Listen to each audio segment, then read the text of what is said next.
திருத்தணி முருகன் கோவிலில் பக்தர்கள் நீண்ட வரிசையில் காத்திருந்து சுவாமி தரிசனம் செய்து வருகின்றனர். இது தொடர்பான அண்மை செய்தியை பார்த்து வருகிறோம். தொடர் விடுமுறை மற்றும் ஆயுத பூஜை, விஜயதசமி போன்ற பண்டிகைகளால் திருத்தணி முருகன் கோவிலில் பக்தர்கள் கூட்டம் அதிகரித்து காணப்படுகிறது.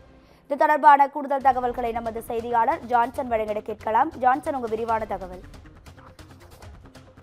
ராதிகா, திருவள்ளூர் மாவட்டம் திருத்தணி சுப்பிரமணிய சாமி திருக்கோயிலில் முருகன் பெருமானுக்கு சிறப்பு அபிஷேகம் செய்யப்பட்டு வருகிறது. 5ஆம் படை திருக்கோயிலாகும். தமிழகத்துல பல்வேறு மாவட்டங்களிலிருந்தும் அதாவது அண்டை மாநிலமான ஆந்திரா, கர்நாடகா, பாண்டிச்சேரி, தெலுங்கானா போன்ற மாநிலங்களிலிருந்தும் தற்பொழுது தமிழகத்துல காலாண்டு விடுமுறை தேர்வு மற்றும் சரஸ்வதி போன்ற விடுமுறை தினங்கள்ல இன்று முருகர் திருக்கோயிலில் ஆயிரக்கணக்கான பக்தர்கள் திரண்டு சாமி தரிசனம் செய்து வருகின்றனர். 100 ரூபாய் கட்டணம் வழியாக சாமி தரிசனம் மற்றும் பொது வழி தரிசனம் செய்து வருகின்றனர். அது நீண்ட வரிசையில் காத்திருந்து தரிசனம் செய்து வருகின்றனர்.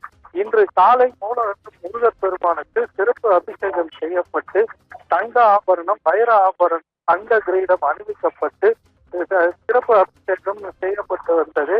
இதுல திரளான பக்தர்கள் கலந்து கொண்டு நீண்ட வரிசையில் இன்று காத்திருந்து சாமி தரிசனம் மேற்கொண்டு வருகின்றனர். தகவல்களுக்கு நன்றி ஜான்சன்.